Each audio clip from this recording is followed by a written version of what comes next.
मार्गदर्शकाकडे जाऊन आपण कार्य घेतलेलं आहे. आणि ज्या दिवशी आपण कार्य घेतलं आणि त्याच्या पुढचं कार्य करत गेलो आणि आपल्यावरचे दुःख दूर करत गेलो. ते कसे दूर झाले? तर जी काही बाबांची शिकवण होती, सकाळची विनंती, सायंकाळची प्रार्थना आणि तत्वशब्द नियम, यांचं आपण तंतोतंत पालन केलं आणि आपल्यावरचे दुःख दूर झालेले आहेत, अनुभव आलेले आहेत. बघा, मी माझा स्वतःचा एक अनुभव देतो आहे, कारण संचालक महोदय मला अनुभवावरच बोलायला सांगितलं आहे. तर तो अनुभव असा की आम्ही 4 भाऊ, दोघे भाऊ आम्ही साकोलीमध्ये आणि दोघे गावाकडे. आता आमचं गाव म्हटलं तर लाखनी तालुक्यात कोलारी हे मूळ गाव, पण मी मागील 25 वर्षापासून साकोलीमध्ये आहे. वडिलांचा जेव्हा 2023ला मृत्यू झाला आणि त्यानंतर कसं आहे, वारसान असतातच. वडिलांचं कुठंतरी जे काही लेनदेन असते, जे काही बँकेचे व्यवहार असतील, त्याचं पुढचं वारसान ठरवण्यासाठी ते ज्या ठिकाणी ते भागीदार असतील वडील, त्या ठिकाणी आपण वारसा म्हणून आपल्याला उपस्थित राहायचं असते. आणि अशाच प्रसंगामधून मुरमाडी या बँकेमध्ये आम्हाला जायचं होतं. भावाचा फोन आला की आपल्याला मुरमाडीच्या बँकेमध्ये स्वतः उपस्थित राहून वडिलांचे जे काही जुनं देवाणघेवाण आहे ते आपल्याला या ठिकाणी एखाद्याच्या नावानं करायचं आहे. आम्ही म्हटलं बुवा ठीक आहे, दिवस ठरवला, या दिवशी आम्ही येऊ. मी रिटायर, मला कोणताही दिवस चालते, पण दुसरा एक भाऊ होता, तो नोकरीवर होता, त्याचाही दिवस पाहावा लागत होता. म्हणून आम्ही दिवस शनिवार निवडलं का जेणेकरून त्याचाही हाफ डे होईल आणि बँकेचं पण काम होईल. बघा, आम्ही जेव्हा गावी जायला निघालो, मी घरी सांगितलं आणि बाबाला सांगितलं की बाबा मी गावी येणार नाही, ज्या ठिकाणी तुझं बँकेचं काम आहे मुरमाडी शाखेमध्ये, आम्ही त्या मुरमाडी शाखेमध्येच येतो आहे. त्यांनी म्हटलं ठीक आहे बा, गावी नका येऊ, तुम्ही मुरमाडीला या. मी माझी स्वतःची कार घेऊन मुलाबरोबर मुरमाडीला गेलो. बँकेत पोहोचलं, परंतु काय झालं, जानेवारी महिना आणि गावी पट असते 19-20 तारखेचं. ती तारीख होती 20. पटाचं म्हटलं तर लोक फार उत्सुक असतात. भावाला 2 साक्षीदार पाहायचे होते, कारण बँकेमध्ये साक्षीदार लागत होते. भाऊ म्हणतोय की बा आम्हाला यायला, साक्षीदारांपण यायला आम्हाला साधन नाही आहे, तुमची कार आहे, तुम्ही गावाकडे घेऊन या.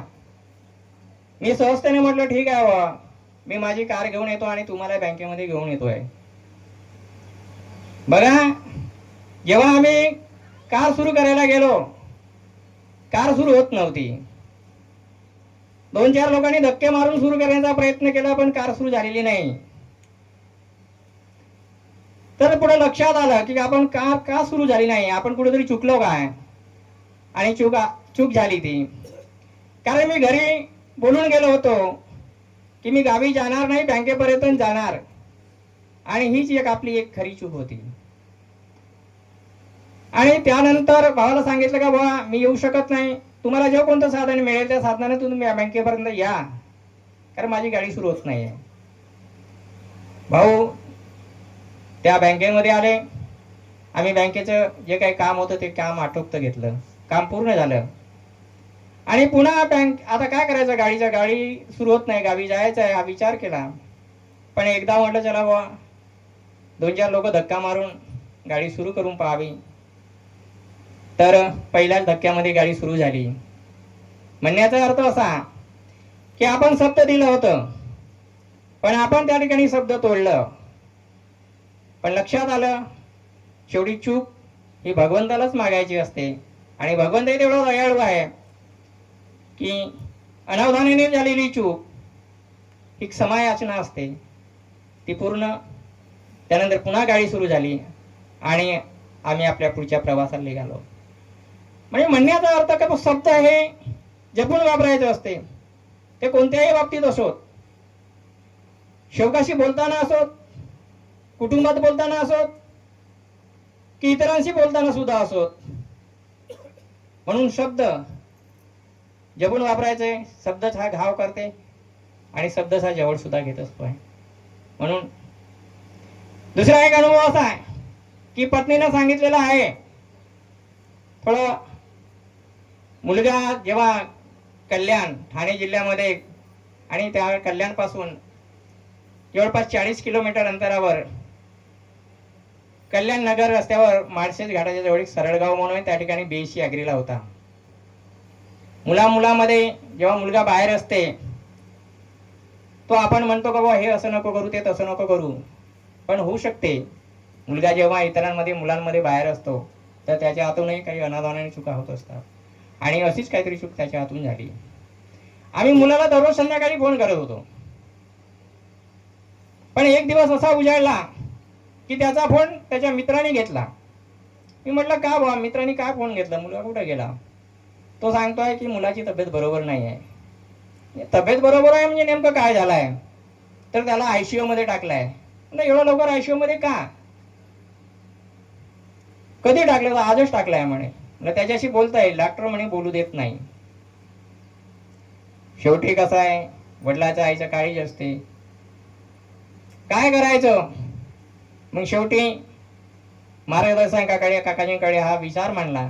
त्यांनी सांगितलं का 1 तासामध्ये तुम्हाला 3 वेळा गर्भवती लावून जे काही कापूर लावून ती विनंती करायची आहे आणि भगवंताला जे काही आहे ते सांगायचं आहे. आम्ही तेच केलं 3 तासामध्ये.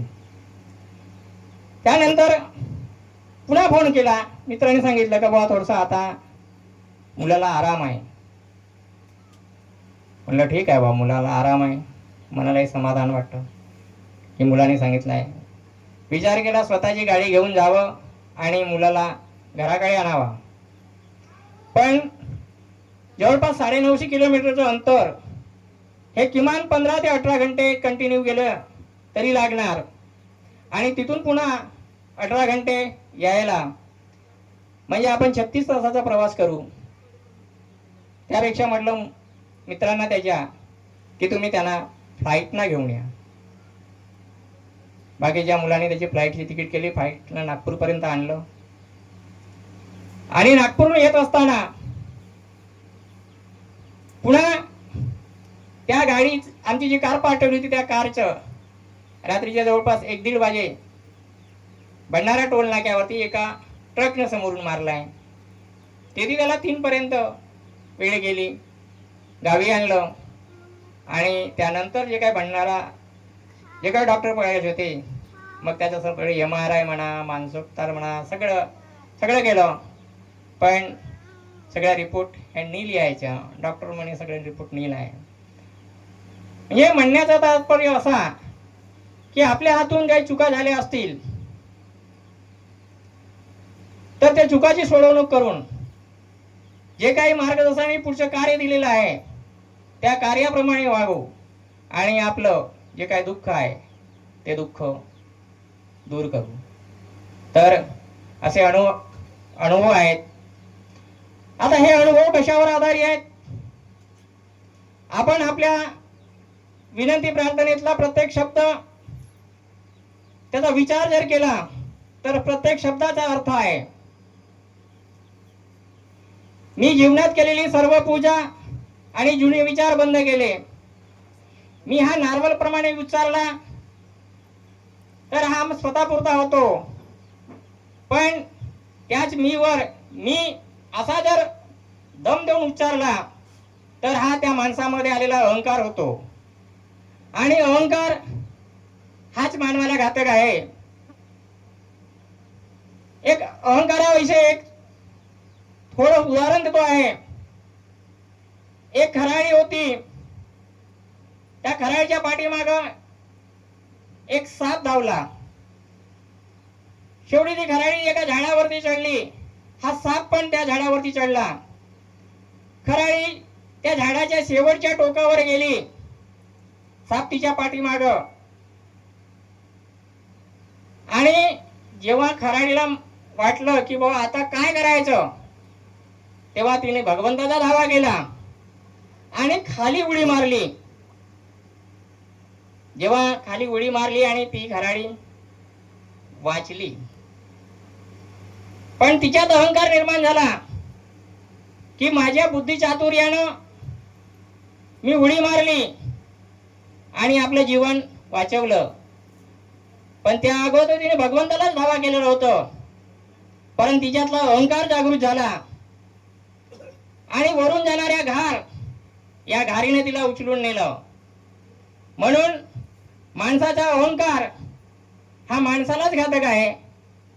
म्हणून या मार्गात सुद्धा, कारण मानवाला लोभ मोह माया अहंकार दिलेला आहे आणि हा लोभ माया अहंकारच आपल्या दुःखाचे कारण होत असते. आणि म्हणून अहंकार हा कधीही मानवानं आपल्यामध्ये आणू नये. एवढंच या अहंकाराचं दुष्परिणाम होत असतात. बघा, एक साधा आणि सोपं उदाहरण देतो आहे की जुने विचार बंद करू नये आणि आपण दुःखास पात्र होऊ नये म्हणून सर्वांनी दिलेल्या विनंतीप्रमाणे आणि सायंकाळच्या प्रार्थनेप्रमाणे वागावं, तत्वशब्द नियमाचं पालन करावं. मी सुद्धा करीन असे मी सत्यवचन देतो आणि इथेच मी माझे जे काही विचार आहेत या ठिकाणी थांबवतो आहे. सर्वांना माझा नमस्कार.